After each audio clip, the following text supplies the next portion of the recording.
شروع کرتا ہوں اللہ تعالیٰ کے نام سے جو بڑا مہربان نہایت رحم والا ہے۔ امیر المومنین حضرت ابو بکر صدیق رضی اللہ تعالیٰ عنہ راوی ہیں کہ سرکار دو عالم صلی اللہ علیہ وآلہ وسلم نے فرمایا، جنت میں نہ تو مکار داخل ہوگا، نہ بخیل، نہ اللہ کی راہ میں کسی کو مال دے کر احسان جتلانے والا۔ تشریح: مطلب یہ ہے کہ یہ تینوں جنت میں ابتدا بغیر عذاب کے داخل نہیں ہوں گے، بلکہ یہ اپنے اپنے جرم کی سزا پالیں گے تو عذاب کے بعد جنت میں داخل ہوں گے۔ بخیل سے مراد وہ شخص ہے جو اپنے مال میں سے حق واجب ادا نہ کرے۔ منان کے ایک معنی تو وہی ہیں جو ترجمے میں مذکور ہیں، اس کے دوسرے معنی کاٹنے والا ہے، یعنی وہ شخص جو اپنے اعضاء اور رشتہ داروں سے ترک تعلقات کرے اور مسلمانوں سے محبت و مروت کا معاملہ نہ کرے۔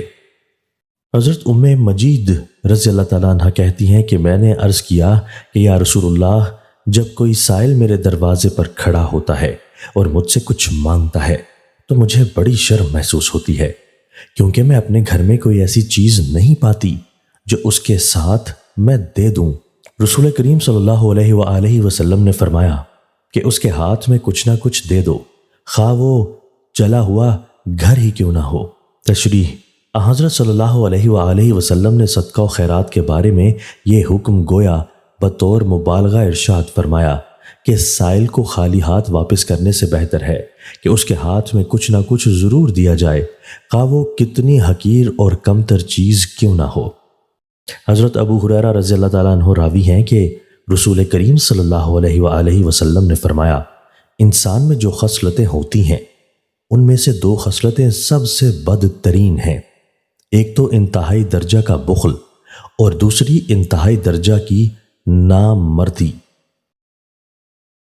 دوستو، اللہ تعالی ہمیں ان احادیث مبارکہ پر عمل کرنے اور اپنی زندگیوں کو سنوارنے کی توفیق عطا فرمائے۔